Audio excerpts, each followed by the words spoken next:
Hello বন্ধুরা, একটা 30 মিনিটে আসলে বাংলাদেশ বনাম ওয়েস্ট ইন্ডিজের দ্বিতীয় ম্যাচ, আসলে সেই ম্যাচটা শুরু হতে যাচ্ছে।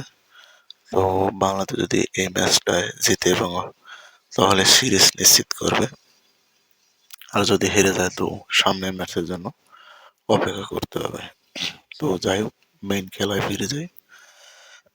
কথা হচ্ছে যে বাংলাদেশের পিচে যে খেলে, আসলে কালো মাটি দিয়ে যে পিচে খেলা হয়েছে বা বর্তমানে বাংলাদেশের যে পিচ, সেই পিচে কিন্তু দেশের বাইরের বড় বড় খেলোয়াড় কিন্তু খেলতে আসে না, কারণ জানে বাংলাদেশের এই পিচে 200-250 রান বেশি আসলে হয় না।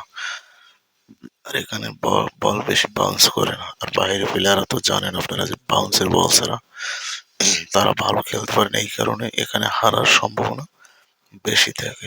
এবং বিশেষজ্ঞরা বলে যে বাংলাদেশের এই মাঠে যদি খেলে এবং তারা বাইরের মাঠে দিয়ে কখনোই ভালো খেলতে পারবে না। তো আমি জানি না যে আসলে বাংলাদেশ কেন এই ধরনের মাঠ তৈরি করে। তারা কি শুধু জেতার জন্যই তৈরি করেন, যে বাইরে যাবে, ঠকে আসবে, দেশে এসে খেলবে, জিতবে? আসলে ভাই, জিতলে কাজ হবে? আপনার যখন বাইরে খেলা হবে তখন আপনি কি করবেন? দেখুন, ভারত কিন্তু একটা সময় প্রচুর ঠকতো বাইরের প্লেয়ারদের সাথে খেলতে গেলে, দেশে খেলতে গেলে। কিন্তু তারা যখন বুঝতে পারে যে না, এরকম পিচ বানানো যাবে না, তখন কিন্তু তারা West Indies, Australia, south Africa এরকম পিচ তৈরি করে।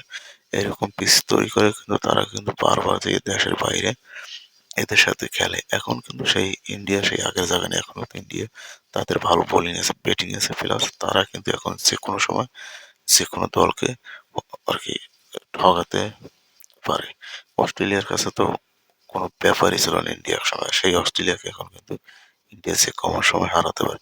তো যাই হোক বন্ধুরা, কিছুক্ষণ পরে যে ম্যাচটি শুরু হবে বাংলাদেশ বনাম ওয়েস্ট ইন্ডিজ, আমরা আশা করি যেন ওয়েস্ট ইন্ডিজ বা সরি বাংলাদেশ জিতবে এবং সিরিজ নিশ্চিত করবে। তা আজ এই পর্যন্ত। আমার ভিডিও নিয়ে